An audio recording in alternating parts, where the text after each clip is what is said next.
Bonjour. Aujourd'hui, je voudrais parler de quelque chose qui revient assez régulièrement sous une forme ou une autre. C'est le discernement entre le mental et ce qui n'est pas le mental. Je veux parler notamment du rapport au doute. Quelqu'un m'a récemment écrit, et c'est tout à fait légitime et cohérent, qu'elle ne se laissait pas prendre facilement parce qu'elle doutait de tout. Et moi, il m'a semblé que c'était son mental qui doutait de tout. Or, quand le mental doute de tout, c'est une bonne chose dans le monde dans lequel on doit fonctionner. Mais c'est pas ça qui apporte la paix en, en enlevant toutes les écailles qui nous cachent ce qui est. Parce que ce qui est toujours déjà là. Pardon de rire, mais c'est tellement simple que c'en est amusant, quoi. Donc en réalité, donc je lui ai répondu, je veux dire que il fallait bien voir la distinction entre le mental qui doute et douter du mental. Parce que le seul doute qui vaille, c'est de douter du mental, douter des pensées auxquelles on croit, douter des interprétations qu'on a des sensations, des perceptions, des croyances. Ça, c'est le doute constructif, disons. Constructif ou destructeur, puisqu'il détruit nos illusions. Alors prenez ça comme vous voulez, voilà.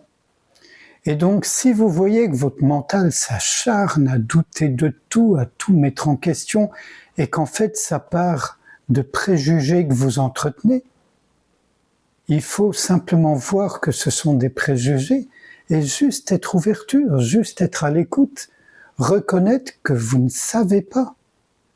Et quand on ne sait pas, le vrai doute commence à s'instaurer. C'est un doute libérateur parce qu'on doute, comme je viens de le dire, du mental, des idées, des opinions, des certitudes et même de nous-mêmes en tant qu'individus. Et ce qui reste, c'est l'espace ouvert de la présence qui nous éclaire. Voilà, c'était une vidéo très courte, mais ça me semblait important, pour moi en tout cas, de signaler ce genre de choses. Pardon, je parle un peu bizarrement parce que j'ai un abcès dentaire, c'est un peu douloureux pour parler. Mais bon, ça change pas beaucoup d'habitude, vous me direz. Si vous le voulez bien, sans réfléchir à ce qui vient d'être dit, je vous propose qu'on passe un moment en silence ensemble, précisément sans entretenir le mental du tout. C'est-à-dire ni en voulant conserver des idées, ni en voulant les chasser, juste accueillir tout ce qui se présente, sans le conserver, sans chercher à le chasser. Juste être ouverture.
Je vous remercie.